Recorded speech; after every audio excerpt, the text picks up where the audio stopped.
Hello students, I'm Anita Abraham, Associate Professor of English. Welcome to the English classroom. This is video number 22. Today's English lesson is from semester 4 of the General English curriculum prescribed by Osmania University for students of BA, BCom, BSc and BBA. Today's topic is titled Vocabulary, Technical Vocabulary 2. If you like my video, please subscribe and press the bell icon so that you get notified of subsequent videos. Let's get started. Students, we all know that English is an international language. It is widely used in academics and in almost all professions globally. For example, medical students use English for medical courses, engineering students use it for engineering courses, pilots need English for the aviation courses that they have to take. So English is used for specific purposes, and so we need particular vocabulary for the specific context so that words will help us communicate effectively in those specific contexts. So the English or the vocabulary words that are used in specific context is called technical vocabulary. So technical vocabulary is also called jargon. It's a set of words or phrases that is used mainly in a specific academic or professional field. For example, when people are working with computers and software, they use terms like chip, byte, cookie, bug, virus, etc. These have specific meaning in the context of the computer and software profession. Okay, so every discipline, academic discipline or every profession has words that are specific to their domain. Experts in every field use jargon or technical vocabulary as a kind of shorthand to communicate with their peers. Since every discipline has its own specialized vocabulary, it is not possible for us to master the technical vocabulary of all domains. However, what we can do is try to become familiar with the vocabulary in the various disciplines, professional domains, so that we become effective communicators in case we encounter those contexts or situations and we need to communicate in those situations. In the last video number 21, we dealt with technical vocabulary in the field of business and media. Today, we will be talking about the technical vocabulary or the jargon or the terminology that is used in the world of films and books. So technical vocabulary, again to reinforce, is a set of words and phrases used in a specific domain. Okay, domain is a discipline, a profession. Okay, it could be an area of study or it could be a specific job. Every discipline has its own specialized vocabulary, and in this particular lesson we will learn the vocabulary that is helpful for us to talk about and write about films and books. Okay, film vocabulary, let's do that first because these are two domains. All of us like watching movies, talking about movies, the world of entertainment. Basically, it could be films, it could be television and books. These are two areas that we all are interested in, irrespective of our profession, our academic background. Okay, look at some of the words you come across when you read about films or a film review. Words and phrases used in it may be, some of the words that we come across, okay, are rom-com, slice of life film, genre, protagonist, melodrama, laugh aloud, spot on background scores, etc. So when you're talking about films, or when you're reading about films or television or even the radio, all right, you come across certain terminologies like this, and you often wonder what these mean. So we need to know what these technical words mean in the context, so that understanding, comprehension becomes easier. And when we are discussing it or writing about it also, we can write with authority. All right, the following are some of the more technical terms and phrases that are useful to talk about films and TV, and also write about films and television. Okay, so shall we look at some of the words? The first is film genre, which means genre, is a French word. It's pronounced like that. Categories or kind of films. So the different kinds of films or television shows. Okay, so that's called genre. Categories or kind. So what could it be? It can be an action film or an action what do you call teleseries. Okay, adventure, animation film or an animation series. Avant-garde is new or experimental. Okay, biopic, biographies. Okay, comedy, detective. These are all the various genres or types of films or television shows or even the radio shows.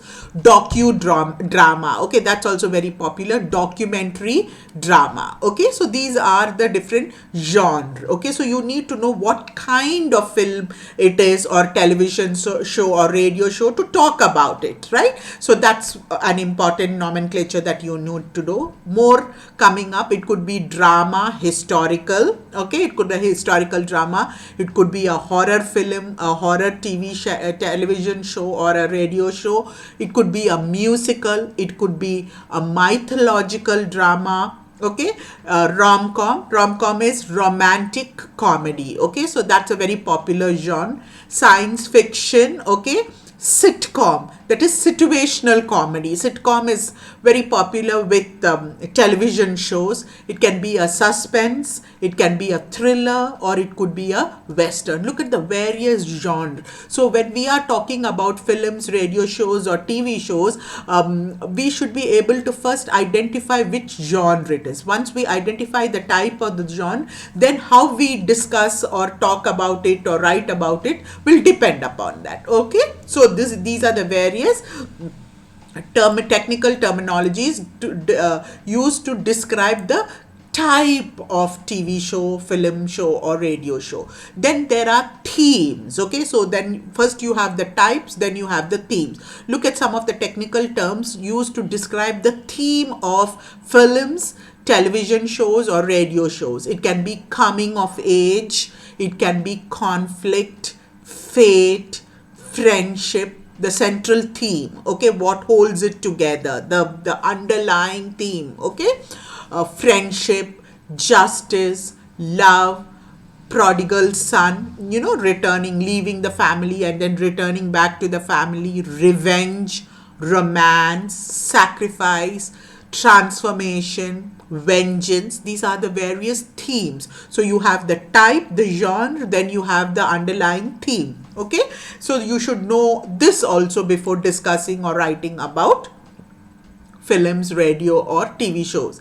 Then the next thing is character. So there are various kinds of characters also. We should be able to identify the characters in the film, the TV show or the radio show. You could have an antagonist, you could have an anti-hero, you could have the archetype, the cardboard character, the confidant, that is the friend, the foil, narrator, protagonist, two-dimensional character, stereotype. So do you look at the various technical terms that are used to describe characters in a film, TV show or a radio show. So moving on, let's do exercise 1. What we will do here is we will match the explanation in column 1 with the explanation in column 2. So this is related to the world of films, radio and television. So let's see if we can do it. Okay, so let's first see how many of them are there. We have 5 on the first slide, we have another 5 on the second slide, and we have yeah, so we have 15 words given to us, and then we need to match it with the explanation. So before we do the exercise, let's read the 15 words so we are familiar with these words. These are words technical vocabulary related to film, TV show and radio shows. Okay, and if we don't, what like I told you before, if we don't know any word, we need to look it up in the dictionary or search it on, or do a Google search or search it on your smartphones, know what the meaning of the word is, and then look for, then you will be able to match it easily. And then also, once you know the word, try to use it in the right context. Okay, so adopt the word and make it part of your vocabulary. That's how you build your vocabulary. Let's look at the 15 words that are given to us first. These are technical vocabulary from the world of film, TV shows, television and radio. Melodrama, family saga, screenplay, premiere, western, special effects, slapstick, foil, stereotype, leitmotif, confidant, docudrama, costume drama, credits, soundtrack. So we have 15 words. Some of them are already familiar because we come across it when you see the credits rolling, before when the credits, either in the beginning of the movie or at the end of the movie, we come across some of these words, and then of course some of the words are familiar, we use it, but let's know what is the meaning of each of these words. Shall we do it together? Okay, the first word, the first explanation: a boisterous comedy. Boisterous is slapstick, okay, very funny, with absurd situation. Okay, absurd is real funny, unrealistic situation, and pranks is jokes. Okay, a boisterous comedy with absurd situation and pranks. So we need to find a word for this description. Let's look at all the words. Okay, let's go with slapstick. Okay, slapstick comedy.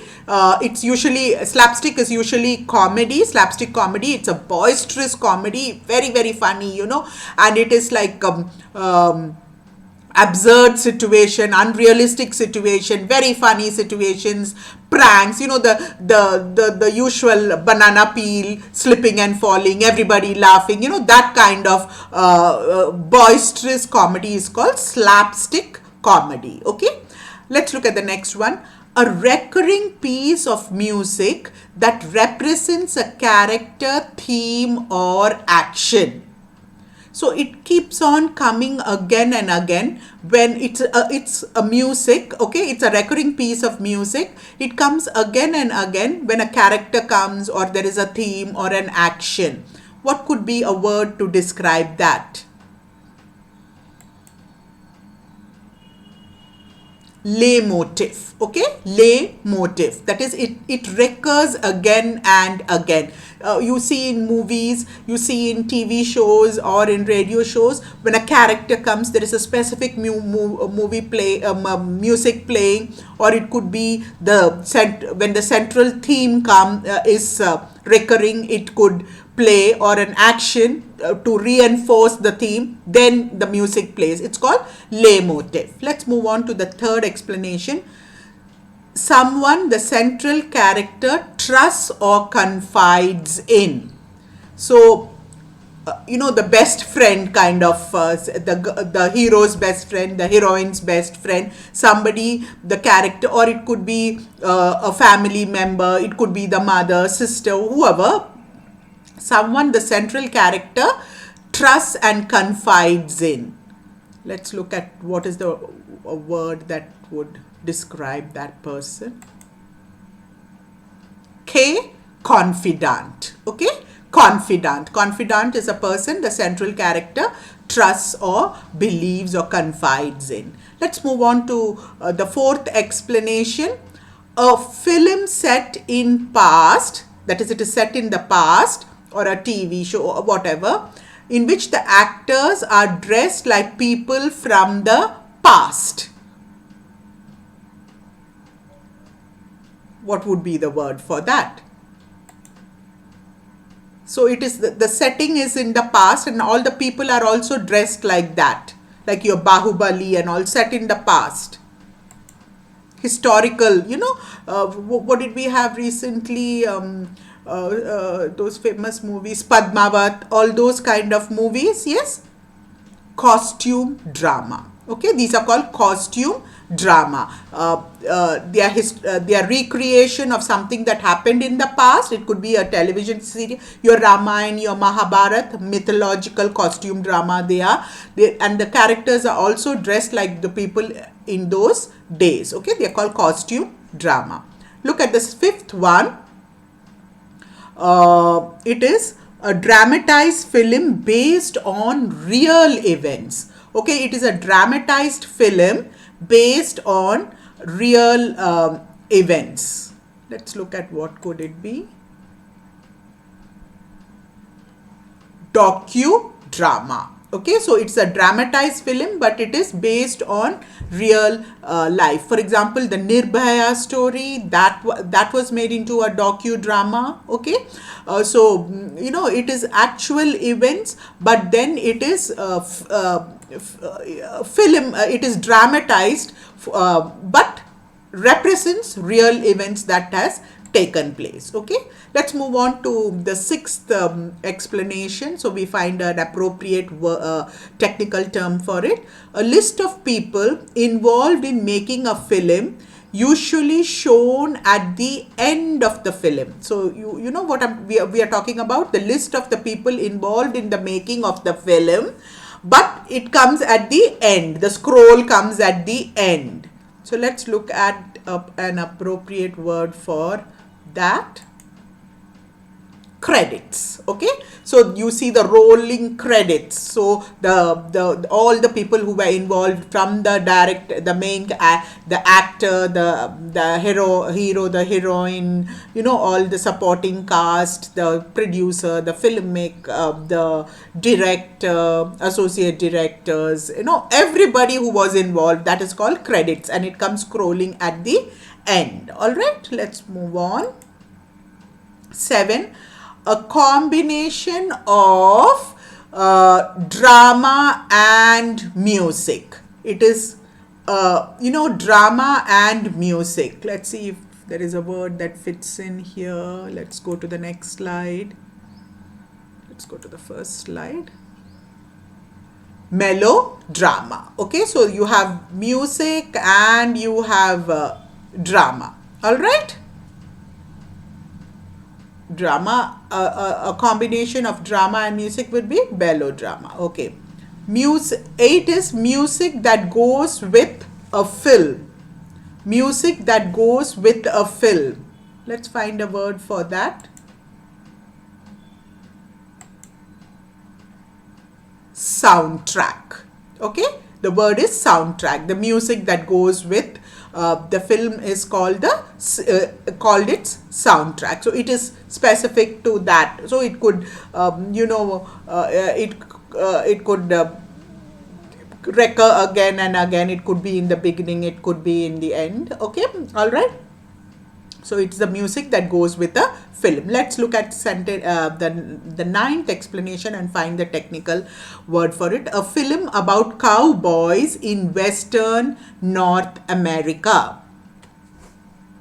A film about cowboys in Western North America. These are called westerns. Okay, it's a genre. It's a type of movie. It's called western. And Clint Eastwood is the very famous American actor who acted in all the westerns. Okay, he is known for his western movies. Okay, and let's move on.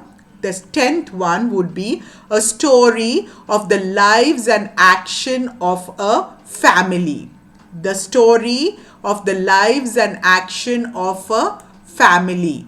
It's called family saga. You know, your telly serials, what do you call, Kyunki Saas Bhi Kabhi Bahu Thi, Pavitra Rishta, all those come under this category in television. Kabhi Khushi Kabhi Gum, okay, all that is family saga. It is basically the story of the lives and action of one particular family. All right, so it's called a family saga. Shall we move on?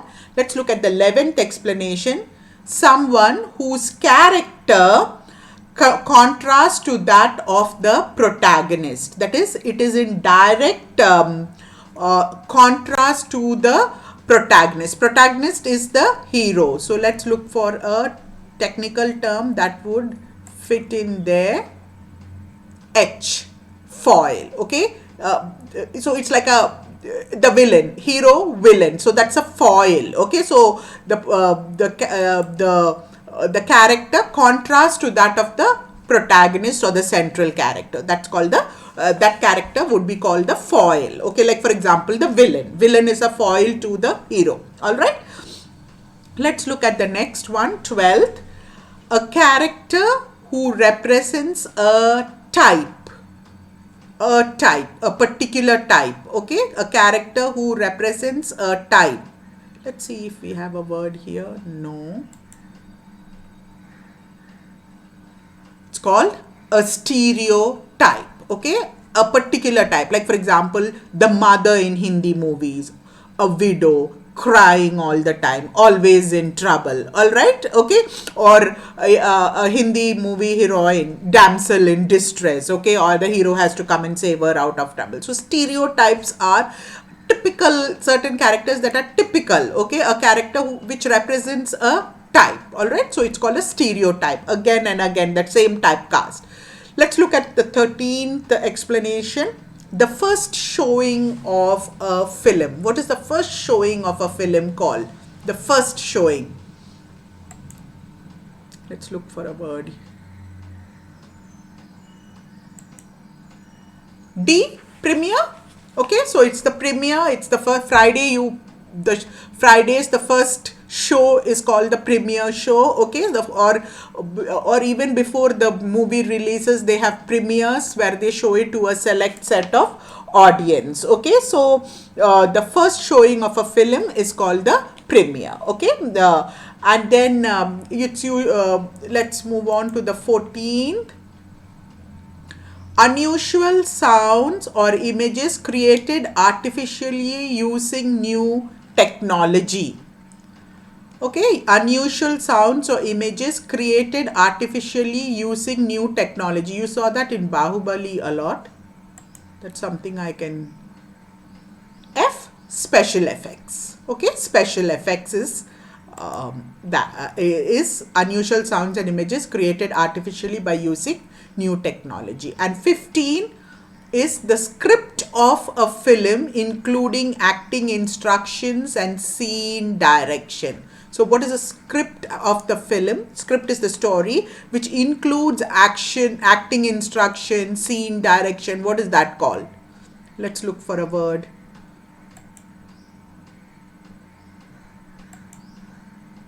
C, screenplay.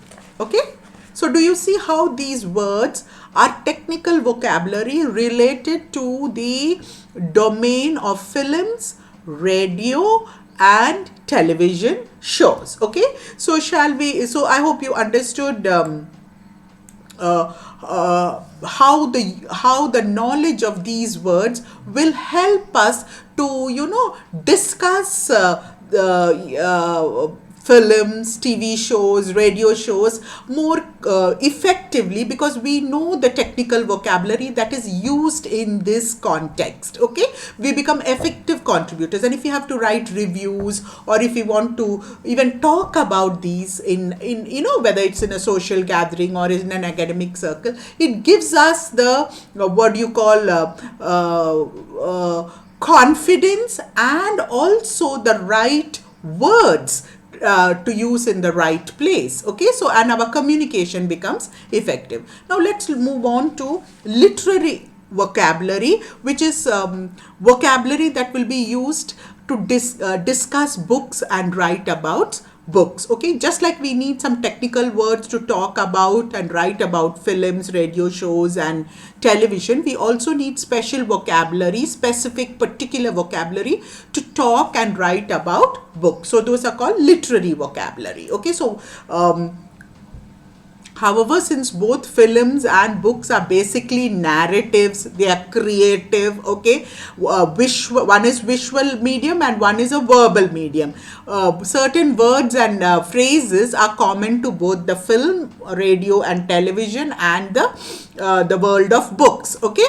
Some common words that we see both in, film, radio, and television, and in books are plot, story, theme, subject, narration, point of view, setting, characters, narrative techniques, action, climax, resolution. So you see these words occurring in both the fields. Okay, the writing genre. Okay, the writing genre, the books, okay, are broadly divided into two categories: works of imagination, creative, okay, whether it is poetry or prose, and works of information, that is non-fiction. It could be instruction, like your study books, or it's usually, or it could be a autobiography, a biography. Okay, it is written in prose. So broadly, books are divided into fiction and non-fiction, which can be further subdivided into the following. Let's move on.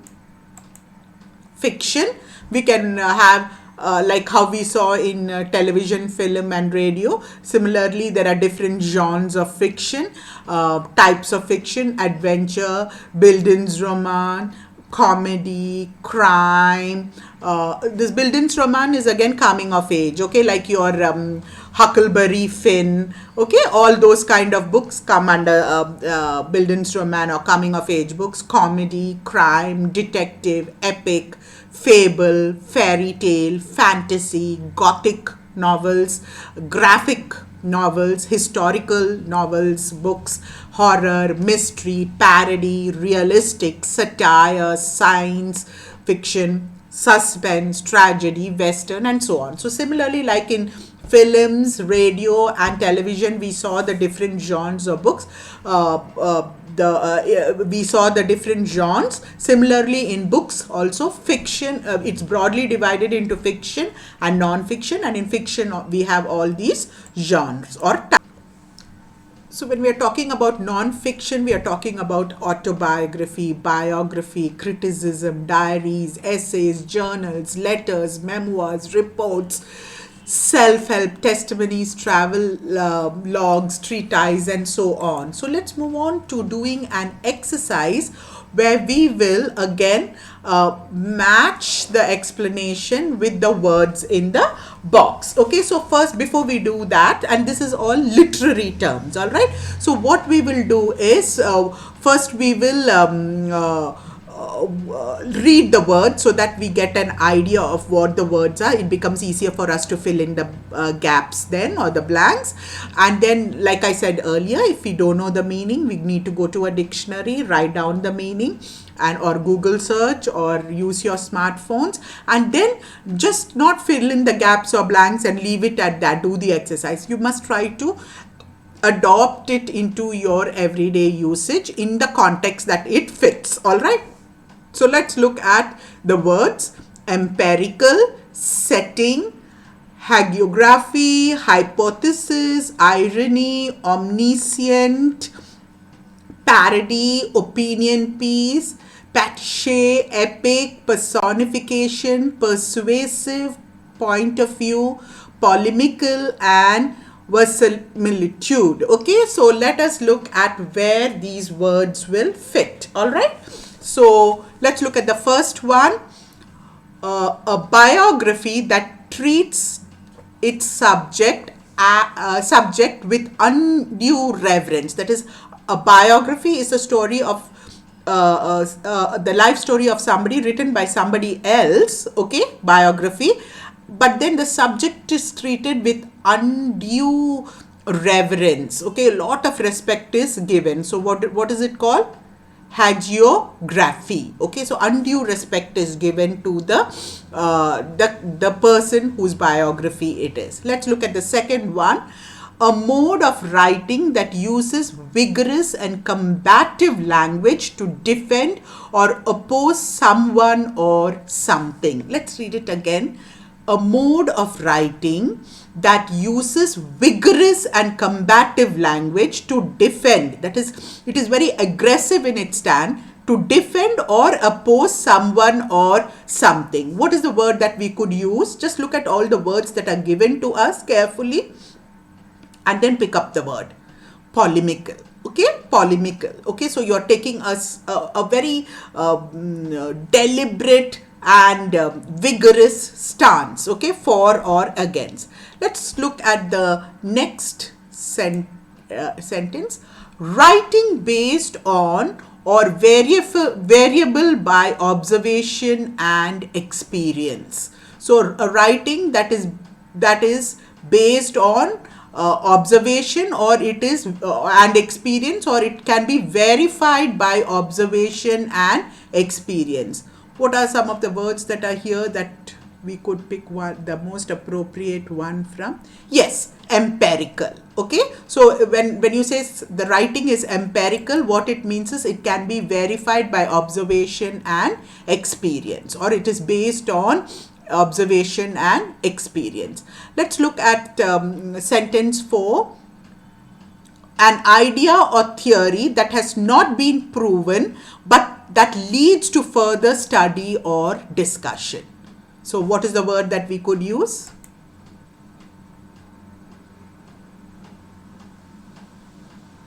Hypothesis. Okay, so you have a hypothesis, an idea or a theory. It is not proven, but you can research on it, study on it, discuss, and then prove the hypothesis. So the word here would be hypothesis. So these are words, technical terms from the literary world. Okay, let's look at sentence 5.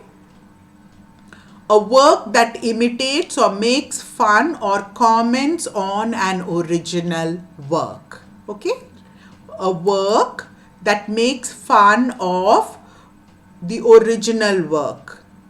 Parody. Okay, so the word is parody.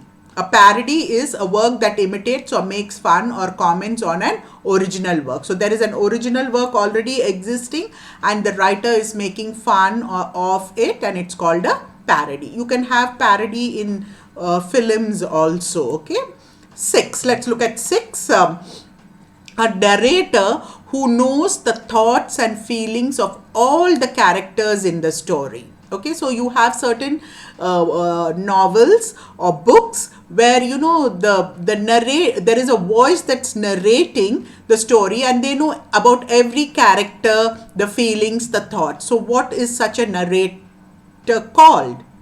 Let's go back to the list of words and look at it carefully. Omniscient. Okay, omniscient means all present. Okay, present and knows about everything. Okay, so that would be omniscient here. 7th is a writing style that attempts to convince the reader to adopt a particular opinion. So you come across writing editorials, some of the editorials in newspaper. Okay, that's a kind of writing. It's usually in prose. In non-fiction, you come across this very often, where they are persuading you to accept their viewpoint or opinion. And most newspapers do that, articles do that. So let's look at the word persuasive. Okay, so the word would be persuasive. A writing style that attempts to convince the reader to adopt a particular opinion, that would be persuasive. Let's move on to 8. An article in a newspaper or magazine that mainly refers an article in a magazine or newspaper that mainly reflects the author's opinion about a particular issue. So what is the word for that? opinion piece. Okay, opinion piece, where we will see the author's opinion on a particular issue.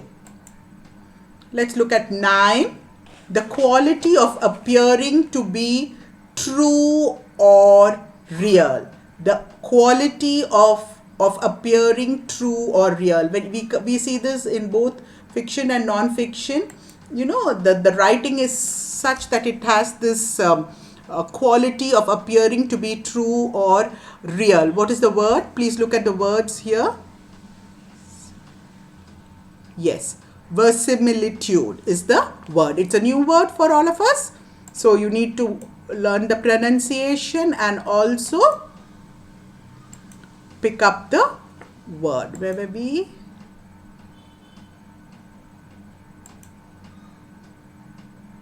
Please give me a second. Yes. Let's move on to 10. A piece of writing which contains a mixture of different styles. A mixture of different styles. So what is the word for that? We need to go back to look at our words in the box. Pastiche. Pastiche is the word. It means a mixture, okay, of different kinds of styles of writing. 11. The time and place of action. The time and place of action. What is the word for that? Time and place of action is setting.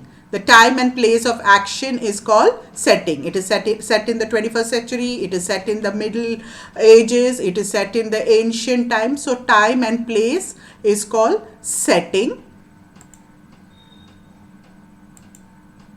Let's move on to 12. The use of words to convey a meaning that is opposite to the literal meaning. Very important. We see this a lot in poetry. We see this in prose. Okay. It's a very important technique of writing that is used by authors, the use of words to convey a meaning that is opposite of its literal meaning. You must have come across this in poems all the time. Let's go to our list of words. Irony. Are you familiar with it? We see irony in poetry, irony in prose writing. Okay, that's the use of words to convey a meaning that is quite the opposite of the literal meaning. Now let's look at, have we finished? Yeah. 13. Type of figurative language in which a non-human subject is given human characteristic. A type of figurative language. Okay, we are talking of figurative language like simile, metaphor and all. Figurative language in which a non-human subject is given human characteristics. Can we come across some technical term here? Personification. Okay, so when you personify, give human qualities to a non-human thing. Okay, that happens in creative writing. So when a non-human subject is given human characteristic, it is called personification. Let's move on to 14. A book that is long and contains a lot of action, usually dealing with historical subject. I think all of us are familiar with this. A book that is long and contains a lot of action, usually dealing with historical subject. Epic, okay, your Ramayana, your Mahabharata, your Odyssey, okay, Homer's Odyssey, all these are epics. They are long books, historical subject, okay, and many of them have religious value also, all right. And let's look at the last explanation. The perspective from which a story is told. The perspective from which a story is told. Very easy. Point of view. All right.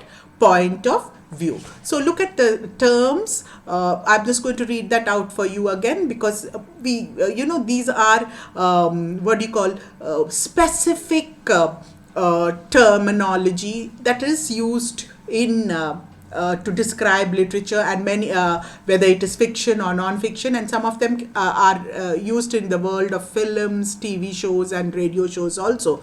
Empirical, setting, hagiography, hypothesis, irony, omniscient, parody, opinion piece, pastiche, epic, personification, persuasive, point of view, polemical, and then verisimilitude. Okay, so did you see how we have learned so many, 15, almost 15 new words, and you need to use it in the right context. Now let's move on to exercise 3 of technical vocabulary, where what we are going to do is, it's a little paragraph and we need to fill it up with suitable words from the box. Okay, so let's do that. Exercise 3, fill in the blanks with suitable words from the box. So it is a little prose piece, and we are just going to fill it with the right words. Okay, so let's first read the words: linguistic, author, why, what, estimates, fascinating, tongue, will, tree, living. Okay, let's read the words once again: linguistics, author, why, what, estimates, fascinating, tongue, will, tree, living. So let's just look at it first, and then we'll just read it with the blanks first, and then try to fill it with the right blanks, with the right words.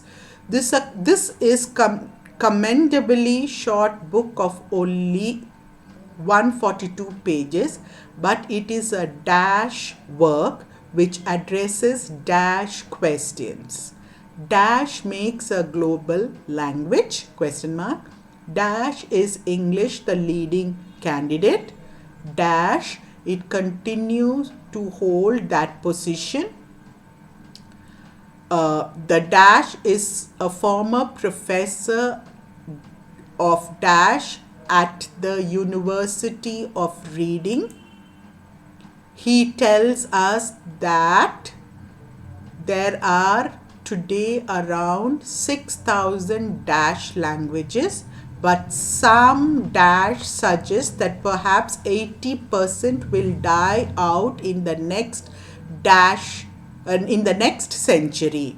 In terms of mother dash use, Spanish is spoken in more countries and is growing in use more rapidly than any other language. So shall we just fill in the blanks now? Let's look at the words in the box once again: linguistics, author, why, what, estimates, fascinating, tongue, will, tree, living. Okay, so shall we fill it up? This is commendably short book of only 142 pages, but it is a fascinating work which addresses 3 questions. Why? 3 questions. Okay, what makes a global language? Why is English the leading candidate? Okay, will it continue to hold position?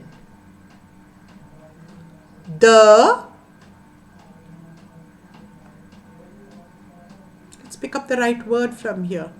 The author is a former professor of linguistics at the University of Reading. It's in England. Okay, University of Reading is in England. He tells us that there are today around 6,000, let's go back to the box, living languages, but some dash estimates. Some estimates suggest that perhaps 80% will die out in the next century. in terms of mother dash. Very easy, mother tongue. Okay. In terms of mother tongue use, Spanish is spoken in more countries and is growing in use more rapidly than any language. Okay, so this is how you have to first read the paragraph, and then what you do is you first read the words in the box so that you know what are the words that are given to you, and then you read the explanation or the fill in the blank or a paragraph like this. Read it once so that it you can make sense of it, and then put the appropriate word in the appropriate gap. So students, this was the second part of technical vocabulary that we did. We did business and media, and today we did film and books, literary, non-fiction and fiction. So you must have understood how important technical vocabulary is, whether it is in the field of academics or in profession, or we saw in the world of entertainment, whether it is with books, films, radios or television. Okay, and to make communication appropriate in context, okay, we need to know the specific words, the particular vocabulary, the technical vocabulary, jargon or terminology that is used in these contexts, so that we are able to communicate effectively. So I would advise that it is not possible to know all the technical terms that are used in the various domains, disciplines, professions that exist in and around us, but it is possible to pick up terminology, vocabulary, words from various disciplines, whether it is academics, profession or general, like we saw media, film, books, so that you can use the appropriate word in the appropriate context and communicate effectively. Thank you so much, students. I hope you enjoyed today's lesson. Stay safe and take care.